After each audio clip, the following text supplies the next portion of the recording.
여러분 안녕하세요. 금요일은 레위기 17장 말씀을 함께 살펴보는 시간입니다. 하나님은 구약시대부터 지금까지 하나님의 백성이 세상과 거룩하게 구별되어 살기를 바라셨습니다. 우리가 계속해서 새벽마다 보고 있는 레위기 말씀은 당시 이스라엘 백성들이 거룩하신 하나님 앞에서 이방 나라와 구별되어 어떻게 살아가야 하는지에 대해 구체적으로 기록하고 있습니다. 오늘 레위기 17장 말씀은 피를 먹는 문제에 대해 이야기하고 있어요. 이스라엘 백성들을 향한 하나님의 명령은 피를 먹지 말라라는 것이었습니다. 피를 마시지 말라고 구체적으로 말하시는 것을 볼 때 피를 마시는 사람들이 그 당시 꽤 많이 있었다는 것을 짐작할 수 있습니다. 그 당시 피에 대한 지식, 우리 몸에 대한 지식이 없었기 때문에 어떠한 미신적인 의미를 가지고 피를 마실 때 큰 능력을 행할 수 있다고 믿는 이방인들이 많이 있었을 겁니다. 하나님께서는 그런 이들이 하나님의 백성들 사이에 들어와 이들이 세상화되려는 것을 원치 않으셨어요. 오늘 말씀에 하나님께서 당시 이스라엘 백성들을 향해 아무도 피를 먹지 말라고 말씀하셨던 이유는 그럼 무엇이었을까요? 오늘 본문을 통해 함께 살펴보길 원합니다. 하나님께서 당시에 피를 먹지 말라고 하신 첫 번째 이유는 피에 생명이 있기 때문이었습니다. 오늘 우리가 읽은 말씀에 피가 생명이라는 표현이 3번이나 나옵니다. 레위기 17장 11절, 14절이 다음과 같이 전합니다. 육체의 생명은 피에 있음이라. 내가 이 피를 너에게 주어 제단에 뿌려 너의 생명을 위하여 속죄하게 하였나니 생명이 피에 있으므로 피가 죄를 속하느니라. 또 모든 생명은 그 피가 생명과 일치하라. 그러므로 내가 이스라엘 자손에게 이르기를 너희는 어떤 육체의 피든지 먹지 말라 하였나니 모든 육체의 생명은 그것인 피인즉 그 피를 먹는 모든 자는 끊어지리라. 네, 여러분, 살아있는 동물이나 사람의 각 부분에 흐르고 있는 것이 바로 피입니다. 피가 우리의 몸을 다니며 산소와 영양분을 공급하고 노폐물을 처리하도록 하나님께서 우리의 몸을 만드셨습니다. 피가 부족하거나 문제가 생겨 우리 몸의 각 기관과 세포에 제대로 기능을 다하지 못하면 그 기관이 망가지고 결국 생명은 지속되지 못하죠. 이 피는 생명과 죽음의 의미를 모두 가지고 있습니다. 우리가 잘 아는 것처럼 생명은 하나님께 속한 것이기 때문에 생명이 피에 있다고 한다면 당연히 피를 함부로 하면 안 되는 거죠.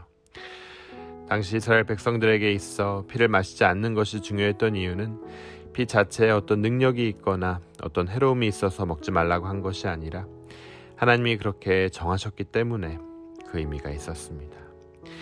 하나님께서 피가 생명이라고 말씀하시고 그것을 먹지 말라고 하셨기 때문에 하나님의 명령을 순종하며 동물의 피를 먹지 않는 것 자체가 순종의 모습이었고 이방인과 구별되는 하나님의 백성으로서 거룩하게 구별되는 이들의 모습이었다는 거예요.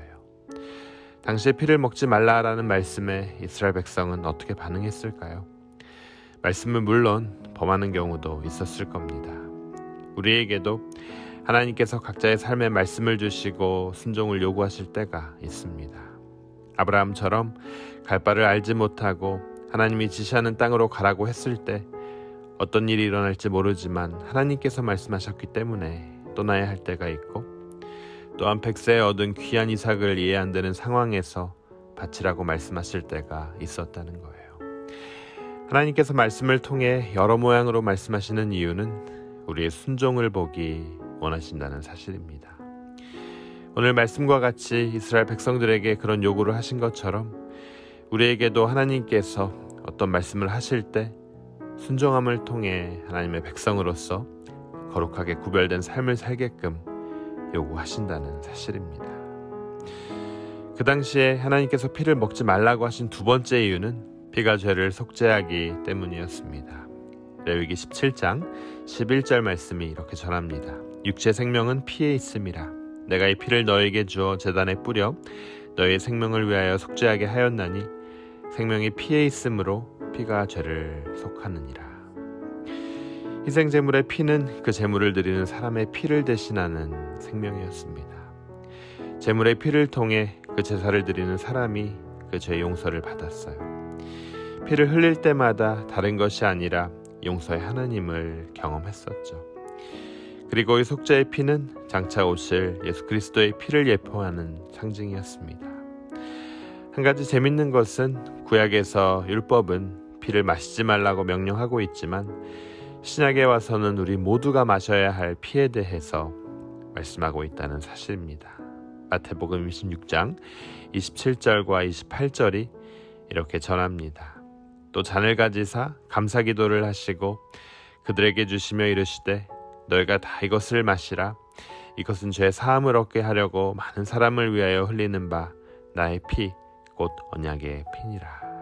네, 바로 예수님의 피입니다. 예수님의 실제 몸에서 나온 피를 마시는 것은 아니지만 예수님께서 우리를 대신하여 십자가에서 피를 흘리시고 예수님이 생명으로 우리에게 주신 것을 믿을 때 죄사함을 얻게 되는 것을 우리에게 알려주고 계신 거예요. 구약시대 제사에 있어서는 한 사람을 구원하는 데 모든 동물의 피를 바쳐도 구원에 이를 수 없었습니다. 죽은 생명이기 때문이었죠. 하지만 예수 그리스도의 피는 모든 이들의 죄사함을 이루는 속죄의 피였고 이것이 하나님께서 구원을 이루시는 방법이었습니다. 또 더 나아가 동물을 통한 제사는 예표였기 때문에 실제가 오기 전까지는 계속되는 반복이 필요했지만 그리스도의 속죄는 완전하고 영원한 효력을 가졌다는 것을 말씀은 또한 전하고 있어요. 구약의 율법에 나온 정결 규례와 말씀, 피를 먹지 말아야 하는 음식법은 하나님의 백성들을 세상과 구별시켜서 그리스도가 이 땅에 오시기 전까지 그들을 거룩하게 보호하려는 하나님의 의도였습니다. 하지만 신약시대에 예수 그리스도가 이 땅에 오시고 이제 은혜의 법 안에 있게 되면서 그동안의 모든 얽매인 것으로부터 우리는 자유할 수 있게 된 것이죠. 하지만 자유하다는 의미가 우리 멋대로 방종한 모습으로 사는 것을 뜻하지 않습니다. 주님이 다시 오기 전까지 계속해서 하나님의 백성으로서 거룩하게 우리의 삶이 이 죄악된 세상과 구별되게 하기 위해 힘써야 한다는 겁니다. 고린도전서 10장 31절이 이렇게 전합니다. 그런즉 너희가 먹든지 마시든지 무엇을 하든지 다 하나님의 영광을 위하여 하라. 그렇습니다. 사랑하는 여러분, 우리가 무엇을 먹든지 마시든지 우리가 무엇을 하든지 또 무엇을 말하든지 어디를 가든지 하나님의 나라와 영광을 위해서 하라는 거예요.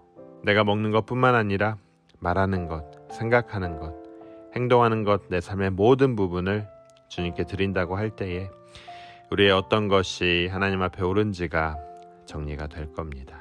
이제 율법이 아니라 은혜의 법, 믿음의 법을 따라 우리 삶의 모든 영역에서 거룩함을 지켜야 될 줄로 믿습니다. 여러분 믿으십니까?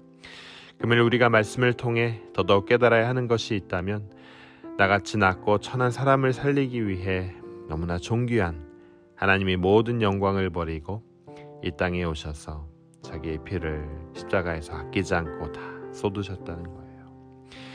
귀한 생명을 나를 위해서 주신 것을 기억하고 오늘도 그 은혜에 감사하며 우리도 생명을 다해 주님을 사랑하며 그 복음 아래서 자유함으로 하루를 살아가고 또 하나님께 영광 돌릴 수 있는 오늘 하루가 되길 주님의 이름으로 축원합니다.